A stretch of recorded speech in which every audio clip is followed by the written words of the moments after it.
নমস্কার, আমি দেবজ্যোতি। আমার গ্রাউন্ড জিরোর আজকের পর্বে আপনাদের সকলকে স্বাগত জানাই। আরজি করের তদন্তের কি অগ্রগতি হয়েছে তা কিন্তু বাংলার প্রতিটি মানুষ জানতে চাইছেন।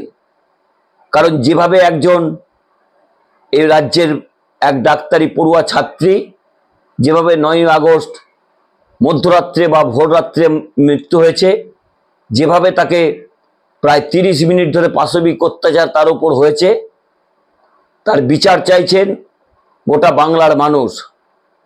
সমস্ত সাধারণ মানুষও কিন্তু এই ঘটনার প্রতিবাদ করছেন। কিন্তু এই তদন্ত যাদের হাতে রয়েছে সেই সিবিআই এখনো পর্যন্ত একটি মন্তব্য তারা করেননি সংবাদ মাধ্যমের কাছে। তারা যা জানাবেন সুপ্রিম কোর্টে আগামী 7ই সেপ্টেম্বর। তার আগে পর্যন্ত মানুষ কিন্তু বিভিন্ন জায়গা, বিভিন্ন সংবাদ মাধ্যমে সেই খবর শোনার অধীর আগ্রহে আছেন। কারণ যেভাবে প্রতিটি মানুষের মনকে, প্রতিটি মানুষের হৃদয়কে ছুঁয়ে গেছে এই ঘটনাটি, গোটা ভারতবর্ষে এই রকম কোনো সামাজিক লড়াই এর আগে হয়েছে কিনা তা নিয়ে কিন্তু যথেষ্ট প্রশ্ন উঠেছে। উন্নাও, হাতরাস, দিল্লি অভয়াকাণ্ড, বেশ কিছু জায়গায় প্রতিবাদ হয়েছিল, কিন্তু এত বড় অর্থে কিন্তু কোথাও প্রতিবাদ এতদিন পর্যন্ত হয়নি। প্রায় 20 দিন সমস্ত ধর্মের মানুষ, সমস্ত রাজনৈতিক দলের মানুষ, সমস্ত সামাজিক কাজকর্মের সঙ্গে যুক্ত মানুষ যেভাবে পথে নেমে এই ন্যাক্কারজনক ঘটনার প্রতিবাদ করছেন, তার বিচার কিন্তু সিবিআইকেই দিতে হবে। আমার দর্শকদের কাছে একটা প্রশ্ন রয়েছে, আপনারা ভারতীয় জনতা পার্টি এ রাজ্যে বিরোধী দলের মর্যাদা পাওয়ার পর থেকে বেশ কিছু সিবিআই এনকোয়ারির কথা আপনারা শুনেছেন। 30টি এ রাজ্যে বড় বড় কেস তাদের হাতে রয়েছে। সে রবীন্দ্রনাথ ঠাকুরের নোবেল প্রাইজ থেকে শুরু করে জ্ঞানেশ্বরী রেল দুর্ঘটনা, রিজানুর রহমানের ঘটনা, তাপসী মালিকের ঘটনা, শিক্ষা কেলেঙ্কারি, খাদ্য কেলেঙ্কারি, পুরসভার নিয়োগ কেলেঙ্কারি, বহু কেলেঙ্কারি রয়েছে। গোটা ভারতবর্ষ জুড়ে প্রায় 13,000 কেস তাদের হাতে পেন্ডিং রয়েছে। আপনারা কেউ মনে করে বলতে পারবেন সিবিআই এনকোয়ারি করে কোন ঘটনার বা কোন মামলার সত্য তারা উদ্ঘাটন করেছেন, যাদের জন্য এত গলাবাজি ভারতীয় জনতা পার্টির নেতারা করেন? রাজ্যের মুখ্যমন্ত্রী মমতা বন্দ্যোপাধ্যায় তিনি যখন বিরোধী দলে ছিলেন তখনও তিনি সিবিআই এনকোয়ারির কথা বলতেন। এখন ভারতীয় জনতা পার্টির পক্ষ থেকে সিবিআই এনকোয়ারির কথা বলা হয়, সিপিএম এর পক্ষ থেকেও সিবিআই এনকোয়ারির কথা বলা হয়, কিন্তু সেই সিবিআই এর উপর সাধারণ মানুষের ভরসা কি করে থাকবে? সাধারণ মানুষ যেভাবে সিবিআই এনকোয়ারি নিয়ে তদন্তের কথা বলছেন তাতে তাদের আশাহত হবার যথেষ্ট কারণ আছে। ইতিমধ্যেই নির্যাতিতার বাবা এবং মা চোখের জল ফেলছেন দীর্ঘ 20 দিন ধরে, কোনো বিচার তারা এখনো পাননি। তারাও সিবিআই এনকোয়ারির কথা বলেছিলেন যে ভারতবর্ষের সবচেয়ে বড় তদন্তকারী এজেন্সি, তারা হয়তো তার কন্যার উপর যে পাশবিক অত্যাচার এবং যেভাবে তাকে খুন করা হয়েছে তার বিচার তারা আশা করেছিলেন। কিন্তু সিবিআইয়ের যারা কর্তা রয়েছেন তারা কিন্তু সেই কন্যাহারা মা বাবার কাছে একটু বিচারও দিতে এখনো পর্যন্ত পারেননি। আপনারা কেউ মনে করে বলতে পারবেন সিবিআইয়ের পক্ষ থেকে কোন কেসটিকে তারা গুরুত্ব দিয়েছেন, কোন কেসে সফলতা তারা পেয়েছেন? একটি কেসেও তো আমি মনে করতে পারছি না এই রকম কোনো সফলতা আছে কিনা। তবে ইতিমধ্যেই এক সামাজিক লড়াইয়ের মধ্যে রাজনৈতিক দল যেভাবে তাদের কোলে ঝোল টানতে শুরু করেছে তাতে এই নির্যাতিতা পরিবার কবে বিচার পাবেন তা নিয়ে প্রশ্ন উঠতে শুরু করেছে। এখন মৃতদেহ নিয়ে যেভাবে রাজনীতি শুরু হয়েছে, এখন রাজ্যের বা দেশের প্রতিটি ঘটনাতেই রাজনৈতিক নেতাদের নাক গলানো একটা স্বভাব হয়ে গেছে। একটা সামাজিক লড়াই ছিল, যেখানে রাজ্যের মুখ্যমন্ত্রী মমতা বন্দ্যোপাধ্যায় ঘটনার একদিন পরেই বলেছিলেন দোষীদের উপযুক্ত শাস্তি দেওয়া হবে, দৃষ্টান্তমূলক শাস্তি অর্থাৎ ফাঁসির সাজা যাতে হয়, তার জন্য তিনি ফাস্ট ট্র্যাক কোর্টে বিষয়টিকে নিয়ে যাওয়ার জন্য কলকাতা পুলিশকে অনুরোধ করেছিলেন।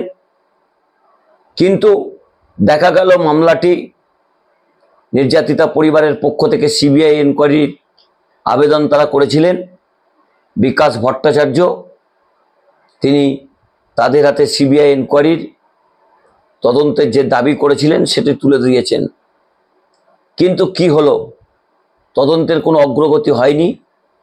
ইদানিং বিকাশ ভট্টাচার্যরা আর কেউ মুখ খুলছেন না। বিরোধী দলনেতা শুভেন্দু অধিকারী, দিলীপ ঘোষ, সুকান্ত মজুমদাররা তারাও বিষয়টি নিয়ে মুখ খুলছেন না। বিকাশ ভট্টাচার্য বড় বড় মন্তব্য করেন, সিবিআইকে লক্ষ্য করে একটি মন্তব্য করেননি। তিনি রাজনীতি করছেন, শুভেন্দু অধিকারীও রাজনীতি করছেন। রাজ্যের মুখ্যমন্ত্রী মমতা বন্দ্যোপাধ্যায় একটি কঠিন পদক্ষেপ নিয়েছেন। কেন্দ্রীয় সরকারের কাছে তিনি এর আগে একটি শক্তিশালী বিলের জন্য আবেদন করেছিলেন, একটি চিঠি লিখেছিলেন, কিন্তু সেই চিঠির কোনো জবাব আসেনি। আজও রাজ্যের মুখ্যমন্ত্রী মমতা বন্দ্যোপাধ্যায় প্রধানমন্ত্রীকে চিঠি লিখেছেন এবং বলেছেন এই রকম একটি বিষয়ে নীরব কেন প্রধানমন্ত্রী।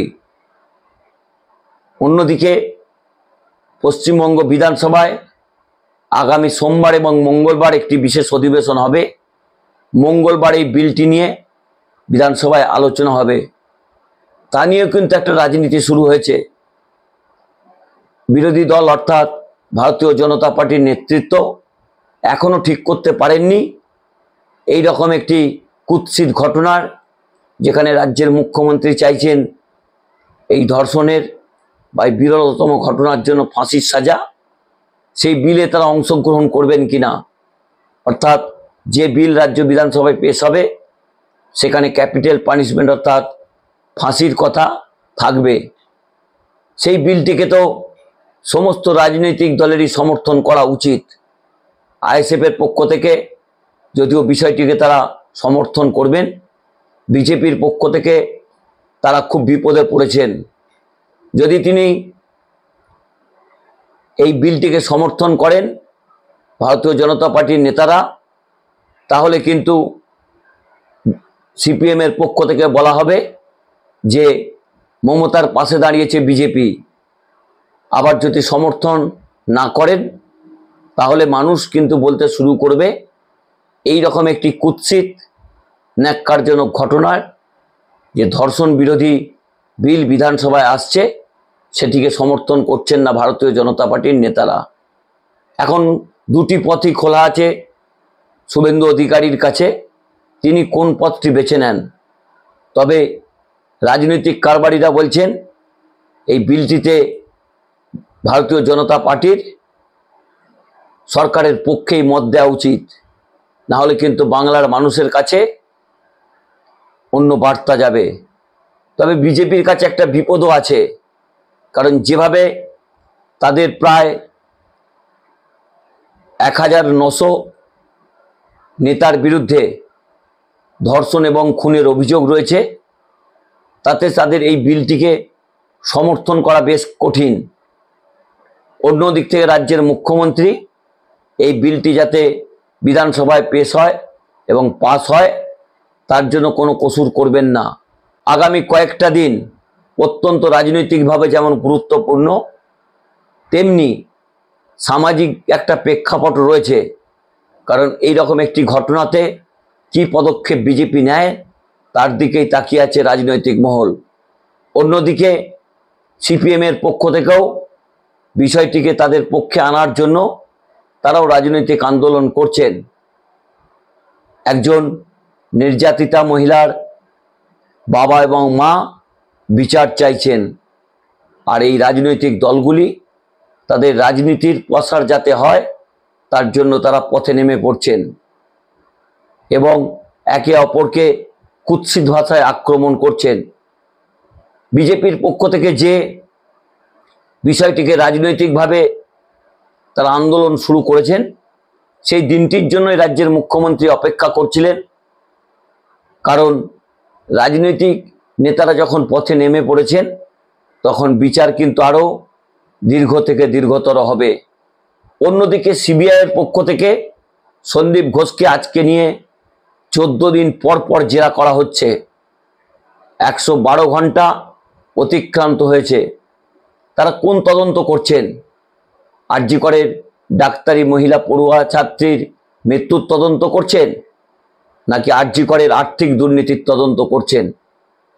সিবিআইয়ের অফিসাররা অর্থাৎ সন্দীপ ঘোষকে 14 দিন ধরে তারা জেরা করছেন, এখনো পর্যন্ত কিছু বার করতে পারলেন না। কেন তাকে গ্রেপ্তার করা হচ্ছে না?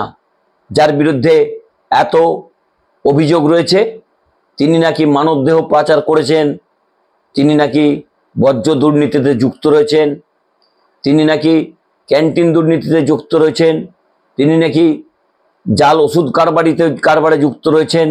এত অভিযোগ যার বিরুদ্ধে রয়েছে, একটি অভিযোগ এখনো পর্যন্ত ধরতে পারলেন না এই দুদে অফিসাররা, যাদের ভারতবর্ষে নাকি সবচেয়ে বড় তদন্তকারী সংস্থা বলা হয়। কারণ সত্যিই তো বাংলার মানুষ যেভাবে সিবিআইকে কটাক্ষ করছেন তা তো করতেই পারেন। কারণ এত চক্রান্ত হয়েছে এই বিষয়টিকে নিয়ে, এত ফেক নিউজ ফেসবুক জুড়ে ইনস্টাগ্রাম জুড়ে ছড়িয়ে পড়েছে। সিবিআইয়ের পক্ষ থেকে সেই জায়গাতেই তারা ছোটাছুটি করছেন। আসল তদন্ত তারা কতদূর করতে পেরেছেন তা নিয়ে কিন্তু প্রশ্ন উঠতে শুরু করেছে। তারা যেগুলো সোশ্যাল মিডিয়ায় দেখছেন তাদের পিছনেই ছুটছেন। কারণ গত কয়েকদিন ধরেই বলা হচ্ছিল সন্দীপ ঘোষের নির্দেশেই নাকি নির্যাতিতা মৃত পড়ুয়ার বাড়িতে ফোন করেছিলেন অ্যাসিস্ট্যান্ট সুপার। সন্দীপ ঘোষ আজ পরিষ্কার করে জানিয়ে দিয়েছেন তিনি কাউকে কোনো নির্দেশ দেননি।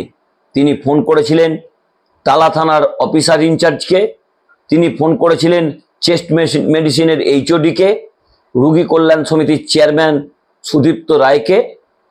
তাছাড়া তিনি অন্য কাউকে ফোন করেননি।